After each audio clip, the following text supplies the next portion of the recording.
ચારે કોર જય જયકાર થઈ રહ્યો છે. દેવતાઓ પણ આકાશમાંથી પુષ્પવૃષ્ટિ કરી રહ્યા છે.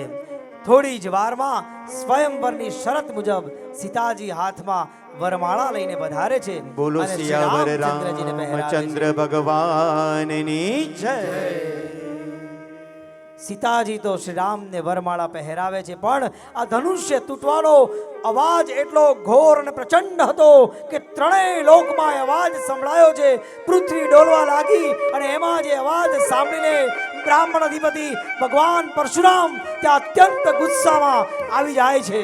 વૃષભ કંત ઉર્બાહુ વિશાલા હે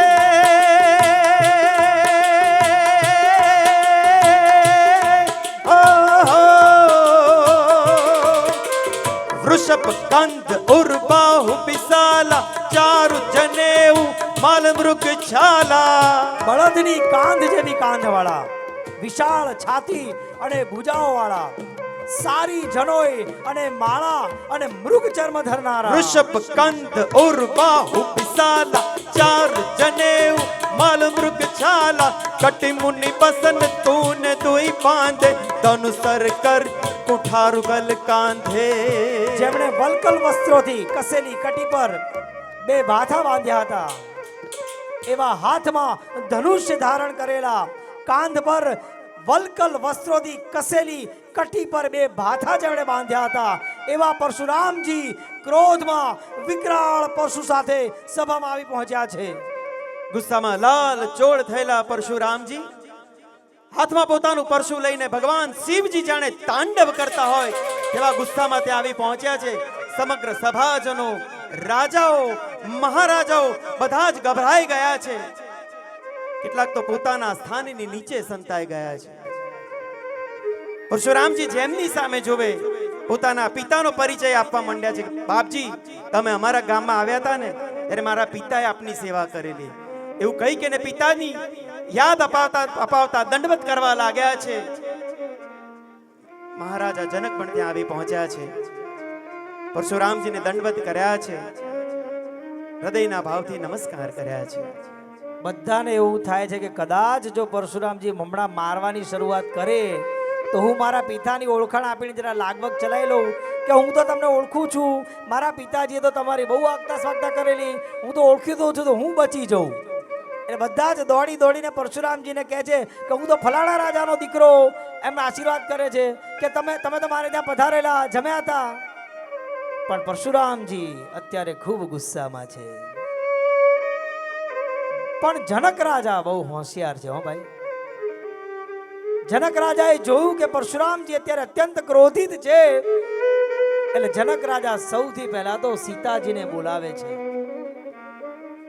અને સીતાજીને બોલાવીને પરશુરામજીને પગે લગાડે છે. પરશુરામજી સીતાજીને અખંડ સૌભાગ્યથી ભવ એવા આશીર્વાદ આપે છે. તરત જ વિશ્વામિત્ર ઋષિજી પણ આવીને પરશુરામજીને પગે લાગે છે અને શ્રી રામ અને લક્ષ્મણ નો પરિચય આપતા કહે છે કે આ બંને દશરથ રઘુકુળ નંદન દશરથ રાજાના સંતાનો છે. એમ કે રામ અને લક્ષ્મણને પણ પરશુરામજીને પગે લગાડે છે. એટલે પરશુરામજી શ્રી રામ અને લક્ષ્મણને યશસ્વી ભવ એવા આશીર્વાદ આપે છે. પરશુરામજીએ સીતાજીને કહ્યું અખંડ સૌભાગ્યવતી ભવ, રામ અને લક્ષ્મણને કહ્યું યશસ્વી ભવ. આ બંને આશીર્વાદ સાંભળીને પ્રજાને અડધી તો રાહત થઈ ગઈ છે. દશરથ રાજાને પણ રાહત થઈ ગઈ છે કે સીતાજીને અખંડ સૌભાગ્યવતી ભવ કીધું એટલે હવે રામ ને સીતા સેફ છે. કેવા અદ્ભુત. પણ પરશુરામજી જે છે એ અત્યંત ક્રોધાયમાન છે, અત્યંત ગુસ્સામાં છે. પરશુરામજી ગુસ્સામાં ત્રાડ પાડીને કહે છે કે હે જનક, બતાવ અહીં આટલી બધી ભીડ કેમ છે? ત્યારે જનક રાજા પરશુરામજીને સીતાના સ્વયંવરની વાત કરે છે. પરશુરામજી ગુસ્સે થઈને કહે છે કે આ શિવજીનું ધનુષ્ય કોણે તોડ્યું? ધનુષ તોડનારના બધામાંથી જુદો પાડીને મને દેખાડ, નહીતર હે જનક, તારા રાજ્યની પૃથ્વીને ઉથલ પાથલ કરી નાખીશ. જનક રાજા અત્યંત ભયભીત થયા છે, કંઈ જ બોલી શકતા નથી. આખરે ભગવાન શ્રી રામ નમ્રતાપૂર્વક પરશુરામજી પાસે પધારે છે અને આ ધનુષ્ય પોતે તોડ્યું છે એવું નમ્રતાપૂર્વક વંદન કરીને તેમને કહે છે. અહીં આગળ પરશુરામજી અને શ્રીરામ અને લક્ષ્મણનો ખૂબ લાંબો સંવાદ થાય છે. પણ આ સંવાદ દરમિયાન પરશુરામજીને ખ્યાલ આવી જાય છે કે ભગવાન શ્રીરામ એ કોઈ સામાન્ય રાજકુમાર નથી, પણ સ્વયં ભગવાન વિષ્ણુ અવતાર ધરીને આવ્યા છે એવો અમને અંદેશો આવી જાય છે. અને આ વાતની ખાતરી કરવા માટે પરશુરામજી ભગવાન વિષ્ણુએ તેમને જે ધનુષ્ય આપ્યું હતું એ ધનુષ્ય શ્રી રામને આપીને કહે છે કે આ ધનુષ્ય તું ચઢાવ. ભાઈ, જેનું ધનુષ્ય હોય, ભગવાન વિષ્ણુનું ધનુષ્ય ભગવાન વિષ્ણુના જ અવતારના હાથમાં આવે, રામે હજી જે આમ ધનુષ્ય પકડ્યું છે ત્યાં તો ધનુષ્યની મેતે ચડી ગયું. પરશુરામજીને ખ્યાલ આવી ગયો છે બંને રાજકુમારોએ અને પરશુરામજીએ અરસ પરસ સ્મિત કર્યું છે.